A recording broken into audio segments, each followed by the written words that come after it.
Hello दोस्तों, मैं शरण सिंह चौहान एक बार फिर आपका साइंस एकेडमी की इस नए ऑनलाइन सेशन में स्वागत करता हूं। हम पिछले सेशन में बात कर चुके हैं कि एक स्फीयर के संपूर्ण पृष्ठ, वक्र पृष्ठ और उसके आयतन के फॉर्मूले के बारे में हम जानकारी प्राप्त कर चुके हैं और उससे जुड़े हुए हम कुछ सामान्य प्रश्नों को हल कर चुके हैं। इस सेशन में हम उन प्रश्नों को हल करना कंटिन्यू करेंगे। आज हम प्रश्न नंबर 8 से शुरुआत करने वाले हैं। तो प्रश्न नंबर 8 में कह रखा है कि एक 10 सेंटीमीटर त्रिज्या का एक गोला है। उस 10 सेंटीमीटर त्रिज्या के गोले से 8 समान त्रिज्या के गोले बनाए जाते हैं। तो जो 8 नए गोले बनाए जाएंगे उनमें से किसी एक गोले का संपूर्ण पृष्ठीय क्षेत्रफल ज्ञात करके बताइए। तो ऐसे जब प्रश्न आते हैं जहां पर हमें एक वस्तु से कोई दूसरी वस्तु बनानी पड़ती है तो हमेशा वहां ध्यान रखें कि वहां पर एक चीज हमेशा कांस्टेंट रहेगी और वो रहेगा हमारे पास आयतन, अर्थात जो पहले आयतन था वही हमारे पास नए वस्तु का आयतन रहेगा। तो यहाँ पर हम एक बड़े गोले की बात करें तो उस बड़े गोले के लिए हमें क्या दे रखा है, बड़े गोले की त्रिज्या हमें दे रखी है। तो मैं लिखूंगा बड़े गोले की त्रिज्या r बराबर 10 सेंटीमीटर हमें त्रिज्या दे रखी है। अब इस 8 सेंटीमीटर त्रिज्या से हमें क्या करना है, 8 नए गोले बनाना है। और जो नए गोले बनेंगे उन नए गोले की त्रिज्या क्या होगी, अर्थात नए गोले बनेंगे वो छोटे गोले होंगे और छोटे गोले की त्रिज्या को हमें क्या लेना है, वो हमको यहाँ पर देने रखी है। तो छोटी त्रिज्या को मानेंगे हम कैपिटल की जगह स्मॉल r में लिखेंगे। अब हमारे पास नए जो छोटे गोले बनेंगे उन नए छोटे गोलों का रेडियस हमारे पास नहीं है। तो हम सबसे पहले क्या करेंगे, कैपिटल R तो हमें दे रखा है 10 सेंटीमीटर, जबकि स्मॉल r छोटे गोले 8 छोटे गोले बनाए जाएंगे, उन स्मॉल r का मान पता नहीं। तो सबसे पहले हम स्मॉल r अर्थात छोटे गोले की त्रिज्या ज्ञात करेंगे, फिर उसका पृष्ठीय क्षेत्रफल ज्ञात कर लेंगे। तो यहाँ पर हम प्रश्नानुसार देख सकते हैं कि 8 गोले बनाए जा रहे हैं, 8 गोले बनाए जा रहे हैं और उस 8 गोलों में से एक गोले का अगर मैं आयतन की बात करूँ तो एक छोटे गोले का आयतन बराबर एक छोटे गोले का आयतन, उस एक छोटे गोले का आयतन का अगर मैं सूत्र लिखूं तो वो होगा 4/3 पाई r क्यूब। लेकिन यहां पर हमको आयतन बराबर लिखना है, इसलिए हम मैं इसको 8 से गुणा कर दूंगा, क्योंकि 8 छोटे गोले बनाए जा रहे हैं। और कैसे बनाए जा रहे हैं, एक बड़े गोले से बनाए जा रहे हैं, इसलिए मैं लिखूंगा एक बड़े गोले का आयतन। इस तरफ भी मैं बड़े गोले का आयतन लिखूंगा बराबर में 4/3 पाई r क्यूब। बस अंतर क्या करना है कि यहाँ स्मॉल r इधर कैपिटल R। अब इधर मैं क्या करूंगा, 8 से और गुणा कर दूंगा। अब मेरा उद्देश्य रहेगा कि स्मॉल r का किस तरीके से मान निकालूं। स्मॉल r का निकलते ही मैं पृष्ठीय क्षेत्रफल का मान निकाल सकता हूं। तो यहाँ पर देख सकते हैं, पक्षांतरण करिए, r क्यूब बराबर 4/3 पाई r क्यूब। कैपिटल R है, कैपिटल R का मान 10 लिखना है, 10 क्यूब बटे में क्या लिखना है, इधर से ऊपर जब उसको भाग में ले जाइए, मतलब 8 4 और ये पाई, ये भाग में गए और इंटू में कौन जाएगा, नीचे जो 3 है वो जाएगा ऊपर। अब कैंसिल करें, देख सकते हैं 4 पाई से 4 पाई कैंसिल, 3 से 3 कैंसिल, बाकी बचे को मैं लिखूं 10 का क्यूब बटे में 8। तो r क्यूब बराबर मेरे पास आ रहा है 10 क्यूब बटा 8। तो मैं इस क्यूब को हटाऊं तो मेरे पास क्या आएगा, 10 का क्यूब, 10 का क्यूब मतलब 10 इंटू 10 इंटू 10 और बटा में जो 8 है, 8 को मैं क्या लिख लूंगा, 2 इंटू 2 इंटू 2।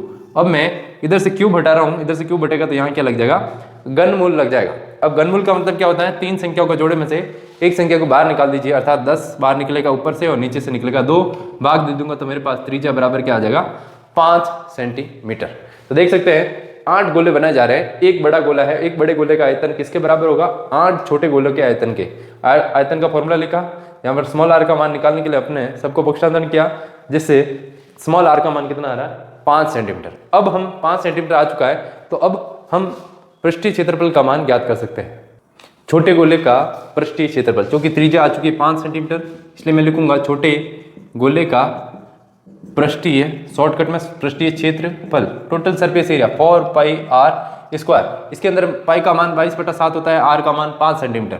इसके अंदर मैं क्या करूंगा, 4 पाई का मान मेरे को नहीं रखना है, क्योंकि पाई का 22/7 होगा, कैंसिल नहीं होगा, और 5 का स्क्वायर, 4 इंटू 5 का स्क्वायर होता है 25 और पाई एज इट इज, 25 और 4 का गुणा किया तो मेरे पास आएगा 100 पाई सेंटीमीटर स्क्वायर। पाई का मान रख सकता हूँ मैं 22/7, लेकिन 7 से 100 डिवाइड होगा नहीं, इसलिए मैंने पाई का मान नहीं रखा है। आगे बढ़ेंगे, प्रश्न नंबर 9 की ओर बढ़ रहा हूं मैं। तो प्रश्न नंबर 9 में हमको लिख रखा है कि एक गोले का पृष्ठीय क्षेत्रफल 55-44 सेंटीमीटर स्क्वायर है और इसके आयतन का मान हमें ज्ञात करने के लिए बोला है। तो देख सकते हैं कि इसके अंदर पृष्ठीय क्षेत्रफल हमें दे रखा है, लेकिन त्रिज्या का मान हमारे पास अज्ञात है। अगर त्रिज्या का मान हमें ज्ञात हो जाए तो हम आयतन का मान ज्ञात कर सकते हैं। तो सबसे पहले हम क्या लिखते हैं, क्या ज्ञात है हमें, तो हमें ज्ञात है गोले का पृष्ठीय क्षेत्रफल। पृष्ठीय क्षेत्रफल दे रखा है 5544 सेंटीमीटर स्क्वायर। सेंटीमीटर स्क्वायर या मीटर स्क्वायर हो सकता है। अब पृष्ठीय क्षेत्रफल का फॉर्मूला क्या, 4πr² बराबर 5544। अब मैं मान रखूंगा 4, पाई का मान 22/7, r², r का मान हमें ज्ञात करना है 5544 बराबर, पक्षांतरण करेंगे r² बराबर 5544, 7 जाएगा ऊपर और 4 और 22 जाएगा भाग में। 4 और 22 का गुणा कर दें तो r² बराबर आएगा 5544 × 7, 4 और का गुणा 88। अब 88 का भाग दे दें, 88 का भाग दूंगा मैं 5544 में, तो मेरे पास उत्तर आएगा 63 और 7 अपनी जगह पर। इनका दोनों का मैं गुणा कर दूं तो हमारे पास उत्तर क्या आएगा, देख सकते हैं इस 63 और 7 का गुणा होता है 441, 441। स्क्वायर हटाऊंगा तो r बराबर आएगा 441 पे √ और √ 441 का मान कितना होता है 21। तो इस तरीके से हमने पृष्ठीय क्षेत्रफल से त्रिज्या का मान निकाला है 21 सेंटीमीटर। अब आगे बढ़ते हैं और दूसरे प्रश्न का जवाब देना है। अर्थात पहला प्रश्न क्या है, त्रिज्या का मान ज्ञात करो, और अब हम गोले का आयतन ज्ञात कर सकते हैं। तो हम फॉर्मूला लिखते हैं, गोले का आयतन बराबर 4/3 πr³। इसके अंदर हम मान रखे सबका, देखिए तो 4/3 पाई का मान 22/7 और r³ अर्थात 21 का क्यूब 21 के घात में 3 लिखेंगे। अब इसको हल करें हम, 4/3 22/7, 21 का क्यूब अर्थात 21 × 21 × 21 अपॉन में देख सकते हैं 3 7 जा 21, 21 से एक 21 कैंसिल हो जाएगा, बाकी बच्चों को मैं लिखूंगा एज इट इज 21 × 21, 3 7 जा 21, 21 से एक 21 को कैंसिल कर सकते हैं हम, बाकी बच्चों को हम मल्टीप्लाई करें तो हमारे पास आंसर आएगा 38808 सेंटीमीटर क्यूब। तो इस तरीके से हमने सबसे पहले त्रिज्या का मान ज्ञात करना है और फिर आयतन का मान हमें ज्ञात हो जाएगा। चलिए अगले प्रश्न की ओर बढ़ता हूं। नेक्स्ट प्रश्न की ओर बढ़ते हैं। तो अगले प्रश्न में हम देख सकते हैं कि इसके अंदर लिखा हुआ है कि एक शीशे की बनी हुई ठोस आयताकार फलकी है। आयताकार फलकी अर्थात ठोस है, आयताकार फलकी अर्थात घनाभ है, क्यूबॉइड बना हुआ है हमारे पास। तो क्यूबॉइड की लेंथ, ब्रेथ और हाइट हमारे पास दे रखी है 66, 42 और 21। इस आयताकार फलकी अर्थात क्यूबॉइड से छोटी छोटी गोलाकार गोलियां बनानी है और उन गोलियों की त्रिज्या हमारे पास नहीं दे रखी है, उसकी जगह हमें दे रखा है व्यास। 4.2 सेंटीमीटर व्यास की कितनी गोलियां बनाई जा सकती है। तो इस प्रश्न के अंदर हमको क्या ज्ञात करना है, आयतन ज्ञात करेंगे या फिर पृष्ठीय क्षेत्रफल ज्ञात करेंगे। पहुंचना हमें क्या है कि गोलियों की संख्या निकालनी है और यहां पर इस वस्तु को पिघलाकर गोलियों में बदला जा रहा है, इसलिए यहां पर हम क्या ज्ञात करेंगे, यहां पर भी आयतन ज्ञात किया जाएगा। हम गोलियों की संख्या ज्ञात करने के लिए करेंगे क्या, बड़ी वस्तु क्या है घनाभ, घनाभ के आयतन में एक छोटी गोली का आयतन का भाग दे दे तो हमारे पास गोलियों की संख्या आ जाएगी। तो चलिए प्रश्न करना स्टार्ट करते हैं। तो सबसे पहले हम क्या लिखेंगे, आयताकार फलकी अर्थात घनाभाकार, घनाभ का लेंथ ब्रेथ हाइट लिख लेते हैं। घनाभ की लंबाई length equal to 66 centimetre, breadth चौड़ाई ब्रेथ है 42 सेंटीमीटर और हाइट अर्थात ऊंचाई है हमारे पास 21 सेंटीमीटर। हमारे पास गोले का व्यास दे रखा है तो मैं लिखूंगा गोले का व्यास डायमीटर 4.2 सेंटीमीटर। तो रेडियस कैसे निकालेंगे हम, रेडियस के लिए डायमीटर को हाफ कर देंगे, व्यास की आधी त्रिज्या होती है, डिवाइड करूंगा 2.1 सेंटीमीटर, 2.1 सेंटीमीटर रेडियस होगी। अब हम बाय द क्वेश्चन चलते हैं, अकॉर्डिंग टू द क्वेश्चन, प्रश्न अनुसार हमें ज्ञात क्या करना है, गोलियों की संख्या। गोलियों की संख्या के लिए हमें आयतन की जरूरत पड़ेगी और यहां पर दो वस्तु है, बड़ी वस्तु क्या है घनाभ, इसलिए हम ऊपर तो लिखेंगे घनाभ का आयतन, घनाभ का आयतन लिख सकते हैं या फिर आयताकार ठोस फलकी का आयतन। बटे में लिखेंगे एक गोले का आयतन, छोटी छोटी गोलियां बनाई जा रही है, शीशे की गोलियां, एक गोले का आयतन बटे में। फॉर्मूला के ऊपर पहुंचे तो घनाभ का आयतन का फॉर्मूला क्या है, L into breadth into height, length into breadth into height LBH, लंबाई इंटू चौड़ाई इंटू ऊंचाई। एक गोले का आयतन 4/3 πr³।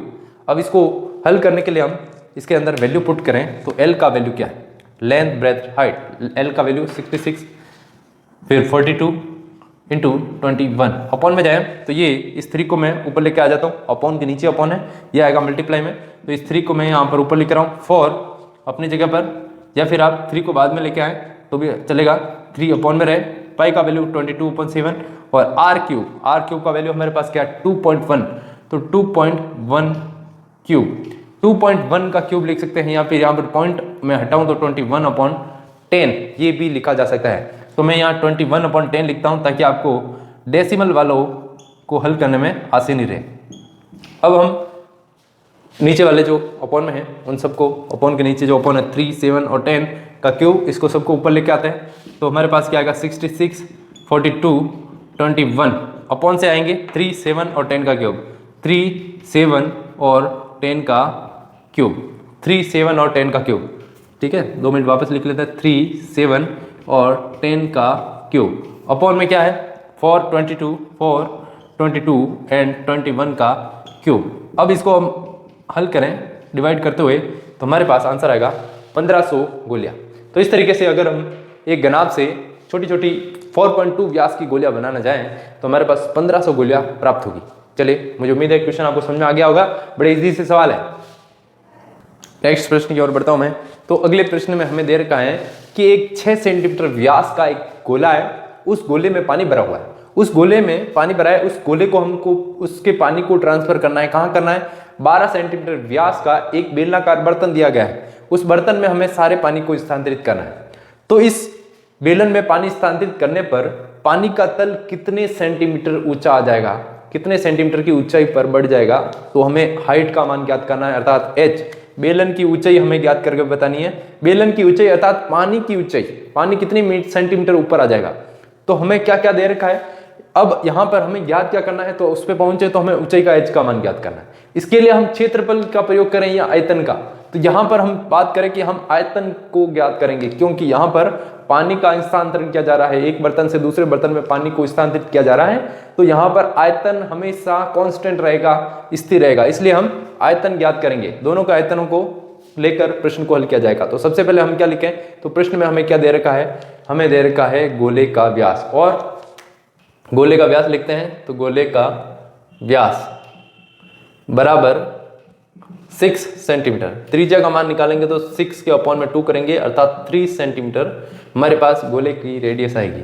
बात करते हैं बेलन की, तो बेलन की त्रिज्या ज्ञात करते हैं, तो बेलन का व्यास दे रखा हमें, बेलन का व्यास है 12 सेंटीमीटर, तो यहाँ पर रेडियस निकालें तो कैपिटल R लिख रहा हूँ मैं, 12/2 मीन्स 6 सेंटीमीटर।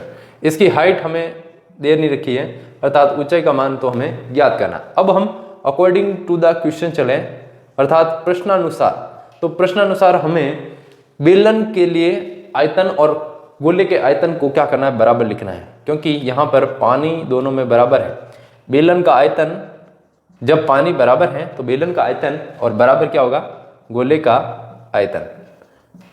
जब भी हम इस तरीके के प्रश्न करेंगे तो सबसे पहले हम इनके फॉर्मूले लिखेंगे। बेलन का आयतन का फॉर्मूला क्या है, बेलन का आयतन है पाई r² h, और गोले का आयतन 4/3 पाई r³। अब यहां पर आप देख सकते हैं कि मैंने कैपिटल R का प्रयोग किसके लिए किया, स्मॉल r का प्रयोग गोले के लिए किया है, इसके लिए कैपिटल R। पाई से पाई आप डायरेक्ट कैंसिल कर दें, बाकी बचे हमें आप r² का वैल्यू दे रखा है क्या, 6 सेंटीमीटर दे रखा है, तो 6² इंटू h का वैल्यू h 4/3, स्मॉल r का वैल्यू क्या 3, तो 3 का क्यूब। अब ट्रांसफर करें, 6 का स्क्वायर को ट्रांसफर करें तो हाइट इक्वल टू 4/3, 3 का क्यूब मतलब 3 इंटू 3 इंटू 3, अपॉन में 6 का स्क्वायर लेके जा रहा हूँ, 6 का स्क्वायर मतलब 6 इंटू 6। अब इनको डिवाइड करें तो ऊपर देख सकते हैं 4, 3, 3, 3, इनका मल्टीप्लिकेशन क्या होता है 108, 4 3 जा 12, 12, 3 और 3 का मल्टीप्लाई कर सकते हैं हम, 3 3 जा 9, 9 3 जा 27, 27 4 जा 108, तो ऊपर आएगा हमारे पास 108। अपॉन में करूँ 6 6 जा 36, और 36 को 3 से मल्टीप्लाई करूँ तो वापस मेरे पास 108 ही आएगा, और इसको कैंसिल करूँ 108 को 108 से तो 1 सेंटीमीटर, और अपने पास आंसर क्या आएगा कि बेलन के अंदर जो पानी है वो 1 सेंटीमीटर की ऊंचाई पर चढ़ जाएगा, अर्थात पानी की ऊंचाई होगी 1 सेंटीमीटर। प्रश्न नंबर 12 की ओर बढ़ते हैं। तो प्रश्न नंबर 12 में क्या दे रखा, देखिए एक 9 सेंटीमीटर त्रिज्या अंतः त्रिज्या वाला एक अर्धगोलाकार बर्तन है, कटोरा है, उसमें पानी भरा हुआ है। उस पानी को हमें एक बेलनाकार बर्तन में डालना है। तो बेलनाकार बर्तन क्या है? बेलनाकार बोतलें, छोटी छोटी बेलनाकार बोतलें हैं। उस बोतलों का किस तरीके से त्रिज्या और आधार है, देखिए 4 सेंटीमीटर तो उनकी बेलनाकार बोतलों की ऊंचाई होगी और 3 सेंटीमीटर व्यास की होनी चाहिए।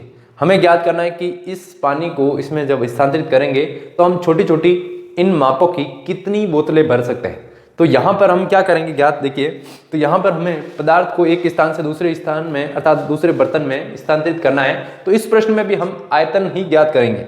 यहाँ पर हम बोतलों की संख्या ज्ञात करने वाले हैं। तो यहाँ पर बड़ी वस्तु रहेगी अर्धगोला और बड़ी छोटी वस्तु हमारे पास क्या रहेगी? बेलन। तो इसमें हम अर्धगोले का आयतन ज्ञात करके उसमें भाग किसका देने वाले हैं? एक छोटे बेलन का आयतन का। तो सबसे पहले हम लिख लेते हैं हमें क्या क्या दे रखा है। तो हमें दे रखा है अर्धगोले का रेडियस दे रखा है। तो अर्धगोले की त्रिज्या रेडियस अंतः त्रिज्या r इक्वल टू 9 सेंटीमीटर। इसको मैं कैपिटल R लिख रहा हूं। अब बेलन के लिए हमें क्या दे रखा है? बेलन का व्यास दे रखा है। तो मैं लिखूंगा बेलन का व्यास डायमीटर हमारे पास है 3 सेंटीमीटर। तो इसकी रेडियस r इक्वल टू होगा 3/2 सेंटीमीटर।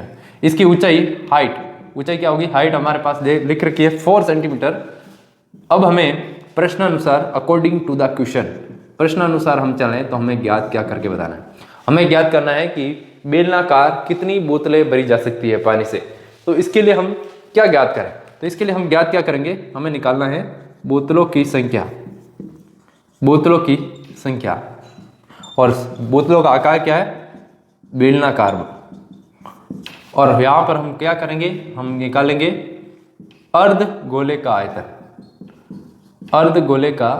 आयतन और उसमें हम भाग किसका देने वाले हैं? अर्धगोले का आयतन। और ये बड़ी वस्तु है और चूंकि छोटी वस्तु क्या है हमारे पास? बेलन है, इसलिए हम भाग देंगे एक बेलन का आयतन का। अब अर्धगोले का आयतन का फॉर्मूला क्या होता है? 2/3 पाई r क्यूब। बटे में जाएंगे, एक बेलन का आयतन का फॉर्मूला क्या है? पाई r स्क्वायर h।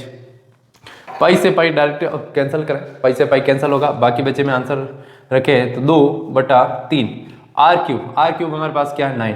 तो मैं लिखूंगा 9 का क्यूब अपॉन में r स्क्वायर h। पाई से पाई कैंसिल हो चुका है, r स्क्वायर h, r क्या है? 3/2।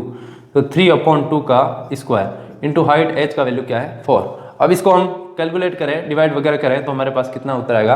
54। तो इस तरीके से हम यदि बोतलों की संख्या निकालनी है जो बेलनाकार है तो उसके लिए अर्धगोले का आयतन में एक बेलन के आयतन का भाग दे दीजिए, डिवाइड करें तो आंसर क्या आने वाला है? 54 बोतलें। प्रश्न नंबर 13 की ओर बढ़ते हैं। तो इस प्रश्न नंबर 13 में हमें क्या दे रखा है कि 1.7 सेंटीमीटर व्यास का एक गोला है और उस गोले को क्या करना है?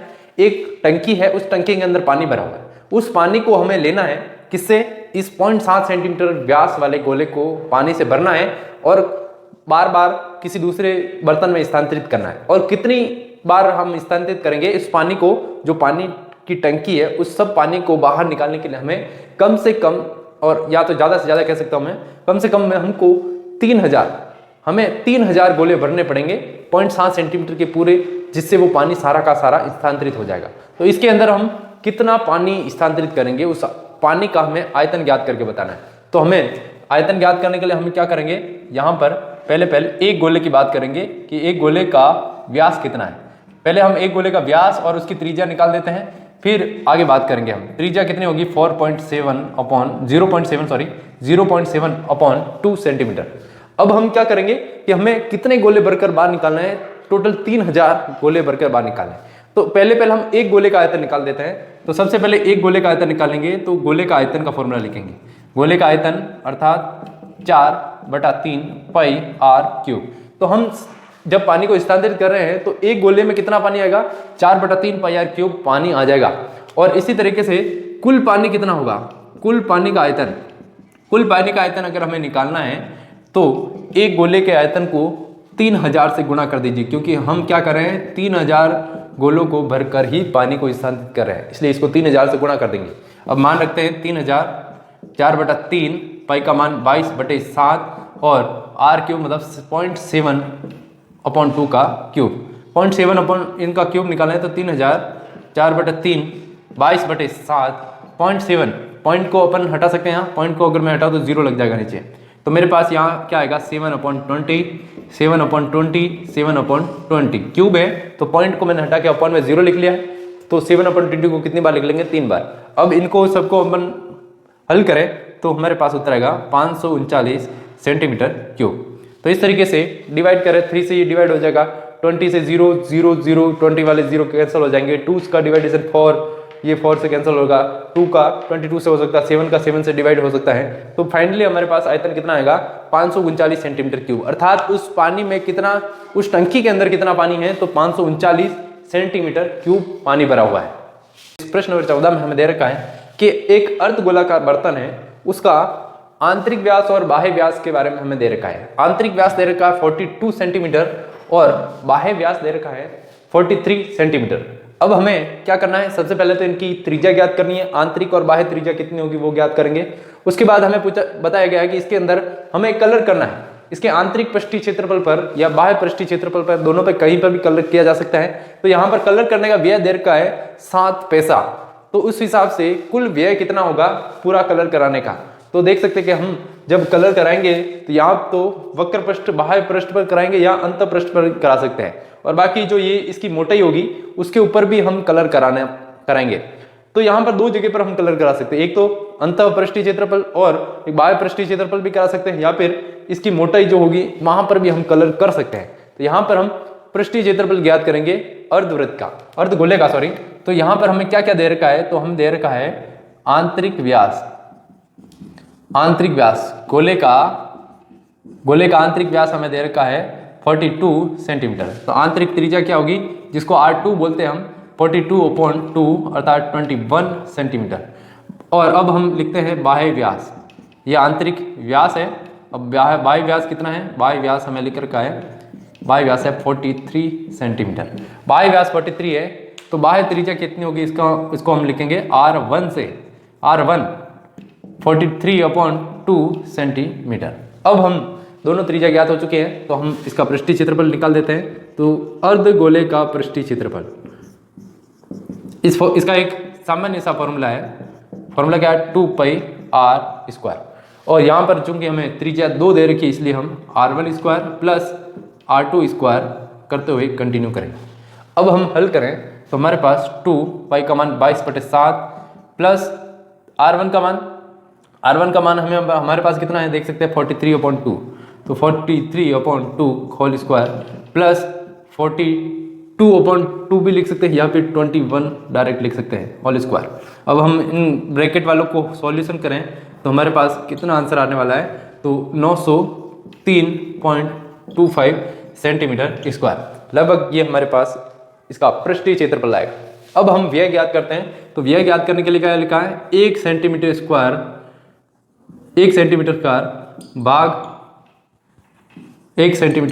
भाग पर रंग करवाने का व्यय कितना दे रखा है, 7 पैसा।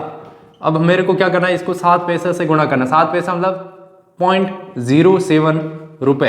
इस 7 पैसा के अंदर अगर मैं 100 का भाग दे दूं तो मेरे पास आएगा 0.07। अब कुल खर्च अगर मेरे को निकालना है, कुल खर्च, तो उसके लिए मेरे को इस 0.07 से जो हमारे पास पृष्ठीय क्षेत्रफल आ चुका है उसको गुणा करना पड़ेगा। तो 0.07, इसका गुणा किससे करूंगा मैं, इससे 2 × 22/7 × 903.25, इससे मैं गुणा करूंगा तो मेरे पास क्या आंसर आएगा, देखिए 2 × 22/7 × 903.25 इंटू करना मेरे को 0.07 से। तो यहां तक हमने इसके पृष्ठीय क्षेत्रफल निकाला है और व्यय करने वाले खर्च को पॉइंट में चेंज किया, 0.07। अब हम इस प्रश्न में गुणा करें तो हमारे पास 997.43 रुपए कुल खर्च आएगा। तो इस तरीके से हम आंतरिक और बाह्य त्रिज्या की सहायता से सबसे पहले उसका पृष्ठीय क्षेत्रफल निकालेंगे, जो है जिसको हमें गुणा करने की जरूरत नहीं, क्योंकि आगे हमें व्यय ज्ञात करना है, इसलिए व्यय का खर्च है 0.07 रुपए अर्थात 7 पैसा। उससे हम इस पृष्ठीय क्षेत्रफल को गुणा करें तो आएगा 997.43 रुपए। तो दोस्तों मैं उम्मीद करता हूं कि आज के जो क्वेश्चन हमने लिए हैं वो बड़े ही इजी रहे होंगे आपके लिए, और इसी तरीके से आप सेल्फ स्टडी करते रहें और मेरे वीडियो को लाइक, शेयर एंड सब्सक्राइब अवश्य करें। ओके, थैंक यू, धन्यवाद, जय हिंद।